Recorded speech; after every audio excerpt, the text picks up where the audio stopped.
Hey guys, कैसे हैं आप सब। मैं आशा करता हूँ आप सभी अच्छे होंगे। तो दोस्तों, आप सभी का स्वागत है आपके अपने YouTube चैनल डिफरेंट व्यू में। दोस्तों, आज हम आपके लिए एक बहुत ही स्पेशल वीडियो लेकर आए हैं, जिसमें हम बात करेंगे 20 इम्पोर्टेंट क्वेश्चंस की, जो अक्सर परीक्षा में पूछे जाते हैं। लगातार बार बार हर एग्ज़ाम में, जैसे SSC हुई, रेलवे हुआ, या फिर DRDO हो या PSC एग्ज़ाम हो, उसमें भी ये क्वेश्चंस पूछे जाते हैं। और आज हमने एक स्पेशली ये बैच व्यापम वालों के लिए भी स्टार्ट किया, क्योंकि हमने व्यापम के कुछ पिछले कुछ सालों के पेपर्स को एनालिसिस किया। उसमें हमने पाया कि व्यापम में भी इससे रिलेटेड क्वेश्चंस बहुत सारे पूछे जाते हैं। तो डिटेल में हम बात करेंगे क्वेश्चंस की। तो प्लीज़ जनरल साइंस के इस क्वेश्चन के सीज़न को ज़रूर से ज़रूर पूरे से पूरी इस वीडियो को देखिएगा और वीडियो को दोस्त के साथ ज़्यादा से ज़्यादा शेयर कीजिएगा। तो हम डिटेल में आपके साथ इस क्वेश्चंस को पढ़ेंगे और डिटेल में हम आपको डिस्क्रिप्शन भी देंगे। तो चलिए दोस्तों, वीडियो को शुरू करते हैं। परंतु उससे पहले दोस्तों, आप सभी से एक रिक्वेस्ट है कि यदि आप हमारे चैनल पर नए हैं तो प्लीज़ चैनल को सब्सक्राइब कीजिएगा और बेल आइकन ज़रूर दबाइएगा, ताकि रेलवे, SSC और DRDO और व्यापम और PSC इनसे संबंधित जो भी जानकारी अपडेट हो ऑफिशियली आपको सबसे पहले हमारे चैनल पर प्रोवाइड की जाएगी। तो चलिए दोस्तों के साथ ज़्यादा से ज़्यादा इस वीडियो को शेयर भी कीजिएगा। तो हम इस वीडियो को शुरू करते हैं। और दोस्तों, आप हमारे साथ हमारे टेलीग्राम ग्रुप पर ज्वाइन होकर के इन प्रश्नों की, इन क्वेश्चंस की PDF भी डाउनलोड कर सकते हैं। टेलीग्राम ग्रुप की लिंक मैं आपको डिस्क्रिप्शन बॉक्स में दे दूंगा, और जहां से आप ज्वाइन होकर के इसकी PDF भी डाउनलोड कर सकते हैं। तो चलिए दोस्तों, वीडियो को शुरू करते हैं। तो दोस्तों, जनरल साइंस की पहली क्लास का फर्स्ट क्वेश्चन आपके सामने इस प्रकार है कि किसी रॉकेट का प्रक्षेपण न्यूटन के किस गति के नियम पर आधारित होता है। 4 ऑप्शन आप सभी के सामने है। प्रथम नियम, दूसरा नियम, तीसरा नियम, या फिर गति का प्रथम और दूसरा नियम। तो इस क्वेश्चन का जो सही आंसर होगा वो ऑप्शन C, गति का तीसरा नियम जो है वो रॉकेट का प्रक्षेपण के लिए, न्यूटन का तीसरा नियम ही रॉकेट के प्रक्षेपण में यूज होता है। जी हाँ दोस्तों, और इस गति के तीसरा नियम जो है, न्यूटन की गति का तीसरा नियम है, उसको ही प्रतिक्रिया के बराबर परंतु विपरीत प्रतिक्रिया के बल कहा जाता है। इसी प्रकार के न्यूटन के गति के तीसरे नियम के अन्य उदाहरण कुछ इस प्रकार है, जैसे नाव से छलांग लगाना, बंदूक से गोली छोड़ना, ठीक है, और फिर चिड़िया का हवा में, आसमान में उड़ना। ये भी जो है गति के तीसरे नियम के प्रतिक्रिया के बराबर परंतु विपरीत प्रतिक्रिया के मान का उदाहरण है। ठीक है, तो मुझे उम्मीद है आप सभी को ये समझ में आया होगा। अगले प्रश्न में हम बढ़ते हैं, और आज का हमारा दूसरा प्रश्न है, नारियल की छाल का निर्माण किस ऊतक द्वारा होता है। बहुत इंपॉर्टेंट क्वेश्चन है, क्योंकि RRB, JEE और RRB group D, RRC group D वगैरह में पूछा गया 2018 में और 2019 में पूछा गया क्वेश्चन है कि नारियल की छाल का निर्माण किस ऊतक द्वारा होता है। तो इसका जो सही आंसर है ऑप्शन A, स्क्लेरन कायमा। जी हाँ, नारियल की छाल का निर्माण जो है स्क्लेरन कायमा के द्वारा होता है। ठीक है, और स्क्लेरन कायमा जो है वो दृढ़ ऊतक होता है। ठीक है दोस्तों, याद रखिएगा, दृढ़ मतलब कि कठोर होता है। ठीक है, सॉलिड अवस्था में पाया जाता है, और यह जो है निर्जीव कोशिका का बना हुआ होता है। ठीक है, निर्जीव मतलब कि जो जीवित ना हो उसे निर्जीव कहा जाता है। तो निर्जीव कोशिका का बना होता है, और इसमें मतलब स्क्लेरन कायमा जो है उसी में कोशिका भित्ति लिग्निन की बनी होती है। किसकी? लिग्निन की बनी होती है। इंपॉर्टेंट क्वेश्चन है। और इसके अन्य एग्जाम्पल जो है वो कुछ ऐसे है कि जो हम घरों में यूज़ करते हैं, चटाई है, फिर जो डोरिया है, रस्सी है इत्यादि, ये सब ही स्क्लेरन कायमा की बनी होती है। ठीक है, या फिर हम बोल सकते हैं कि स्क्लेरन कायमा या फिर नारियल की छाल की बनी होती है। ठीक है, आपके लिए अगला हमारा तीसरा प्रश्न है दोस्तों, घनत्व निम्नलिखित में से किसका अनुपात होता है। तो घनत्व जो होता है वो द्रव्यमान बटे आयतन, मतलब ऑप्शन C इसका सही आंसर होगा, द्रव्यमान ऑब्लिक आयतन। ठीक है, तो अगला प्रश्न हमारा आज का प्रश्न है दोस्तों, चौथा प्रश्न, कि किसी M सेल में अधिकतम इलेक्ट्रॉनों की संख्या कितनी संयोजित की जा सकती है। या फिर क्वेश्चन इस प्रकार है कि M सेल में अधिकतम कितने इलेक्ट्रॉनों को समायोजित किया जा सकता है। ठीक है, तो आप ध्यान रखिएगा कि जो पीरियोडिक टेबल होती है उसमें 4 सेल्स होते हैं, जैसे कि K, L, M, N। ठीक है, तो जो K होते हैं उसमें 2 इलेक्ट्रॉन्स समायोजित किए जा सकते हैं। ठीक, अधिकतम।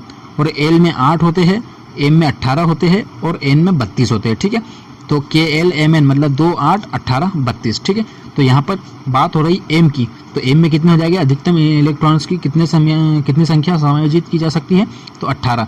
तो M सेल्स में जो है अधिकतम 18 इलेक्ट्रॉन्स को समायोजित किया जा सकता है। ठीक है, और ध्यान रखिएगा दोस्तों कि जो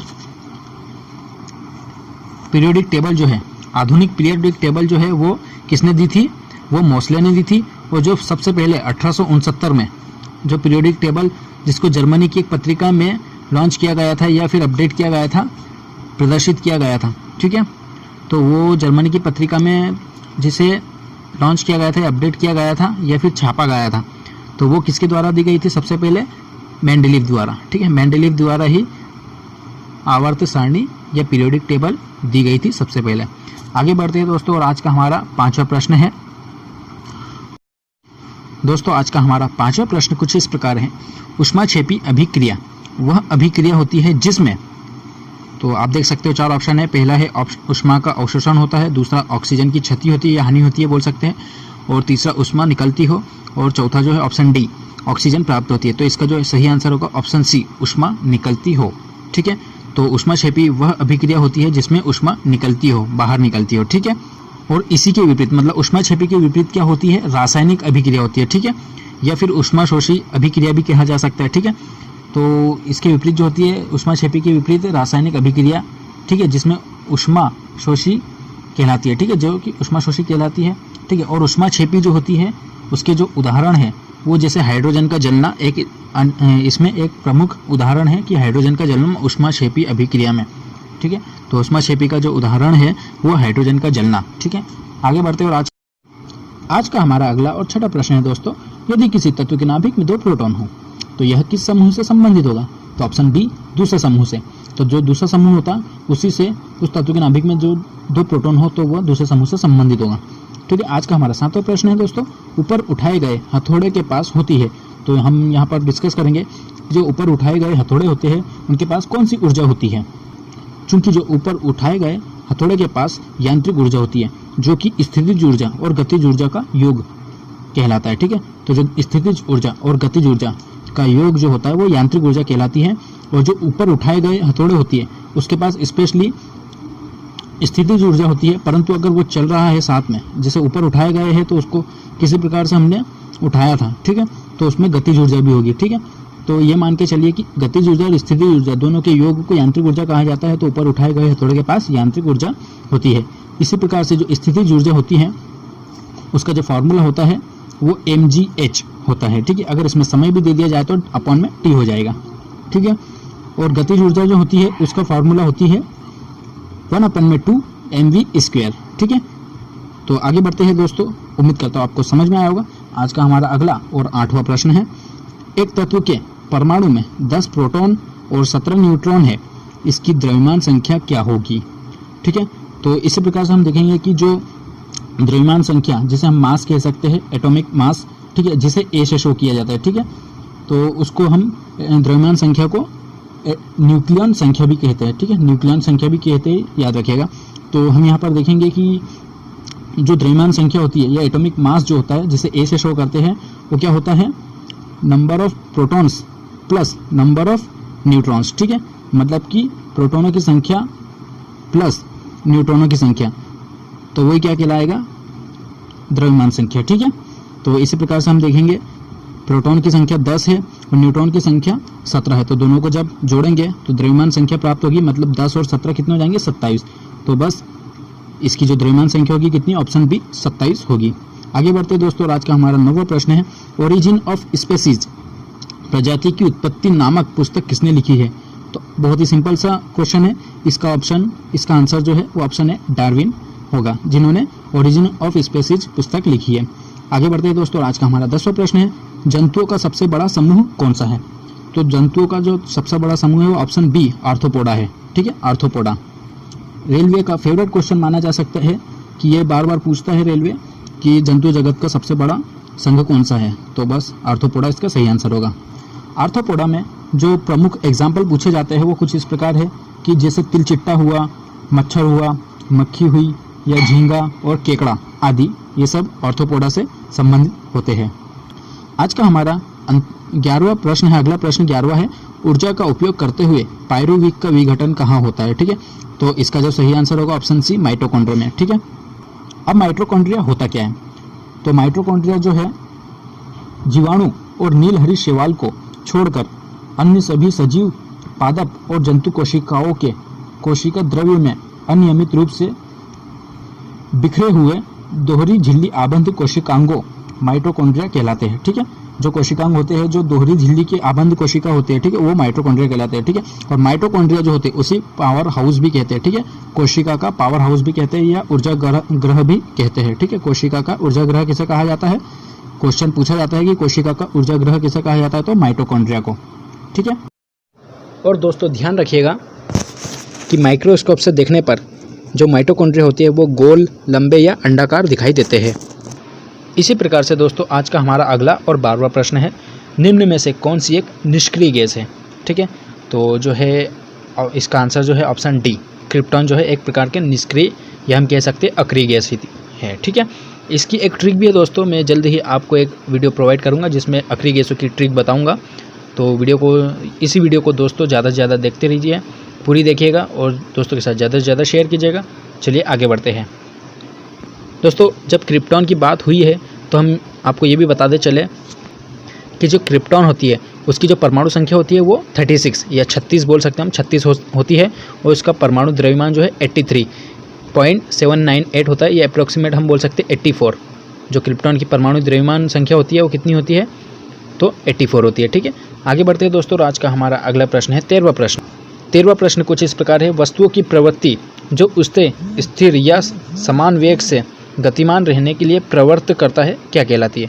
तो इसका सही आंसर होगा ऑप्शन ए, जड़त्व जो होता है वो किसी भी वस्तु को या तो जो स्थिर है उसको स्थिर रहने की प्रवृत्ति, मतलब कि स्थिर रहने देता है, या फिर अगर कोई वस्तु गतिशील हो तो उसे गतिशील अवस्था में ही रहने की प्रवृत्ति देता है। ठीक है, और इसी को हम कह सकते हैं कि न्यूटन का जो गति का प्रथम नियम है वो ऐसा ही होता है कि जो यदि कोई वस्तु स्थिर अवस्था में तो स्थिर अवस्था में ही रहना चाहेगी, और अगर कोई वस्तु गतिशील अवस्था में है तो वह गतिशील अवस्था में रहना चाहेगी।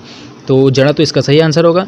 और हम ये भी कह सकते हैं कि किसी भी वस्तु का जो जड़त्व होता है वो उसका द्रव्यमान होता है। ठीक है, तो उसका जो द्रव्यमान होगा उसी को जड़त्व कहेंगे। ठीक है, और जो न्यूटन का गति का प्रथम नियम है उसे ही जड़त्व का नियम भी कहते हैं। ठीक है, या गैलीलियो का नियम भी कहते हैं, और जड़त्व के नियम को ही गैलीलियो ने दिया था। ठीक है, मतलब उसे 3 नामों से जाना जाता है, न्यूटन की गति का प्रथम नियम, जिसे जड़त्व का नियम भी कहते हैं, और जिसे गैलीलियो का नियम भी कहते हैं, और जड़त्व का नियम जो है स्पेशली गैलीलियो ने ही दिया था। ठीक है, आगे बढ़ते हैं दोस्तों, और अगला प्रश्न है 14वां प्रश्न, खाद्य पदार्थों का ऑक्सीकरण रोकने हेतु किस गैस का उपयोग किया जाता है। तो जैसा कि इसका सही आंसर होगा ऑप्शन बी, नाइट्रोजन। जो खाद्य पदार्थ होते हैं उनके ऑक्सीकरण रोकने के लिए किसका उपयोग किया जाता है, तो नाइट्रोजन गैस का यूज़ किया जाता है। ठीक है, अब हम यहाँ पर इसका जो एग्जाम्पल देखेंगे वो कुछ इस प्रकार से देखेंगे। आपने देखा होगा कि जो कुरकुरे वगैरह होते हैं या लेस की जो चिप्स वगैरह आती है उसके पैकेट में आपने देखी होगी जो चिप्स होती है वो तो थोड़ी सी होती है, मतलब 10-12 ऐसी चिप्स होती है, और बाकी उसमें जो वो हवा भरी होती है, जैसे हम बोल सकते हैं कि वैक्यूम के रूप में जो दिया जाता है हवा भरी होती है निर्वात के रूप में, वो जो है नाइट्रोजन गैस होती है। वो क्या होती है, उसे चिप्स को ख़राब होने से या कुरकुरे के जो है उसको ख़राब होने से बचाती है। तो इसका सही आंसर होगा ऑप्शन बी, नाइट्रोजन।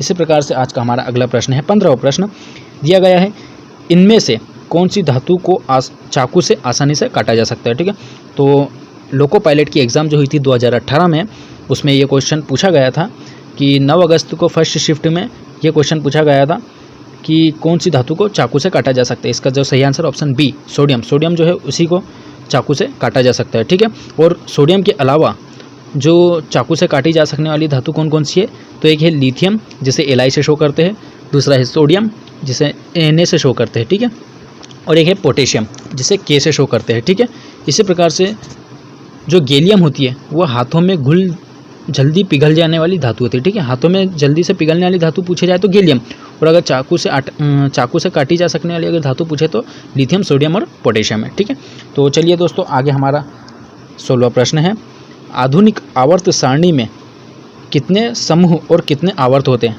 तो आपको मैं शायद से पता होगा कि जो आधुनिक आवर्त सारणी होती है उसका जो सही आंसर होगा ऑप्शन ए, 18 समूह होते हैं और 7 आवर्त होते हैं। ठीक है, तो मैंने आपको अभी बताया है, पिछले थोड़ी देर पहले बताया कि आधुनिक आवर्त सारणी को जो है जिसे मॉडर्न पीरियोडिक टेबल बोलते हैं, उसे मोसले ने दिया था, ठीक है।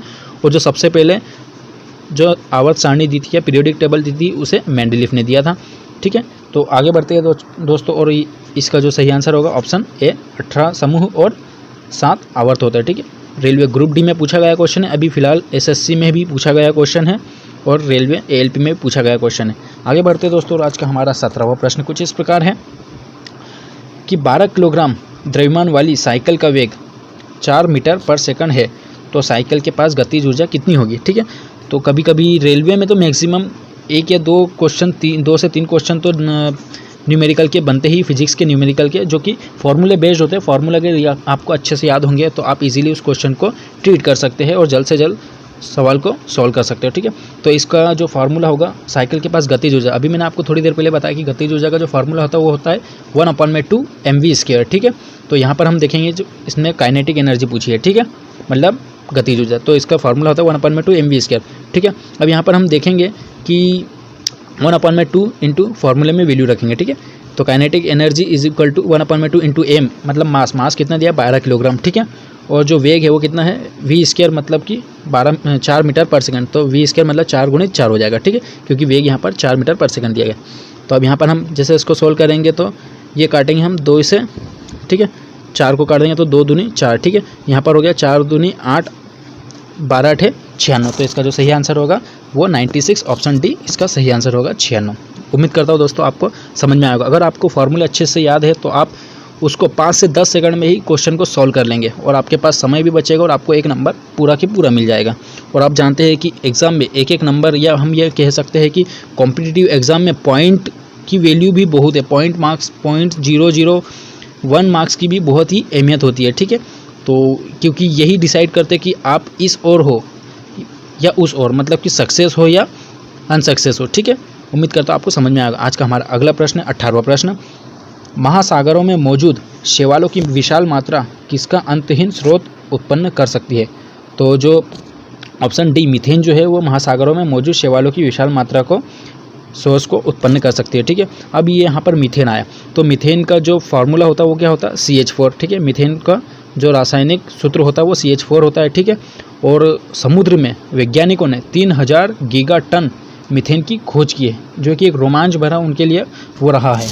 मतलब कि एक खोज करने के लिए या फिर नए प्रैक्टिकल करने के लिए उनके लिए एक अच्छा है, मतलब इनको एनालिसिस करने के लिए एक अच्छा काम मिला है, ठीक है। और यहाँ पर हम देख सकेंगे कि जो अक्सर क्वेश्चन पूछे जाने वाला है मीथेन के ऊपर से, रेलवे और एसएससी और डीआरडीओ में पूछा गया क्वेश्चन है कि मार्स गैस किसे कहते हैं या फिर बायोगैस किसे कहते हैं। तो मीथेन मतलब CH4 जो मीथेन होती है उसी को बायोगैस या मार्स गैस कहा जाता है, ठीक है। और आपको ये भी बता दूं दोस्तों कि मीथेन पृथ्वी के अलावा जो है मंगल ग्रह पर भी पाई जाती है, ठीक है। उसका उतार चढ़ाव मंगल ग्रह पर चलते रहता है, इसलिए हम कह सकते हैं कि मंगल ग्रह और पृथ्वी दोनों पर मीथेन गैस पाई जाती है, ठीक है। और मीथेन को ही गोबर गैस के नाम से भी जाना जाता है, जिससे ऊर्जा उत्पादित की जाती है, ठीक है। आगे बढ़ते हैं दोस्तों, और आज का हमारा अगला प्रश्न है, वाहनों की हेडलाइट में प्रयोग होने वाला दर्पण कौन सा होता है। तो ऑप्शन जो सी है अवतल दर्पण, ठीक है। वाहनों की हेडलाइट में जो है अवतल दर्पण का यूज़ किया जाता है, या कभी कभी इसके साथ में परवलय भी लिखा रहता है, ठीक है। तो परवलय अवतल दर्पण का यूज़ किया जाता है, ठीक है।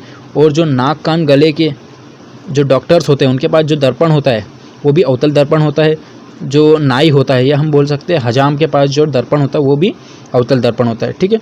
और यहाँ पर अगर हम बात करें कि जो वाहन होते हैं उनके जो साइड मिरर होते हैं वो उत्तल दर्पण के बने होते हैं, ठीक है। तो उम्मीद करता हूँ आपको समझ में आया होगा दोस्तों। आज का हमारा अंतिम व 20वां प्रश्न है कि कौन सी या फिर किसकी प्रक्रिया में लोहे को जस्ते की एक कोटिंग द्वारा संरक्षित किया जाता है। तो जो है ऑप्शन सी गैल्वेनाइजेशन जो होता है वो लोहे के ऊपर लोहे को जंग लगने से बचाने के लिए ही जस्ते की एक परत चढ़ाई जाती है, जिसे गैल्वेनाइजेशन या यशदीकरण कहते हैं हिंदी में, ठीक है। तो यहाँ पर दोस्तों हम बात करेंगे कि लोहे में जंग क्यों लगता है, ठीक है।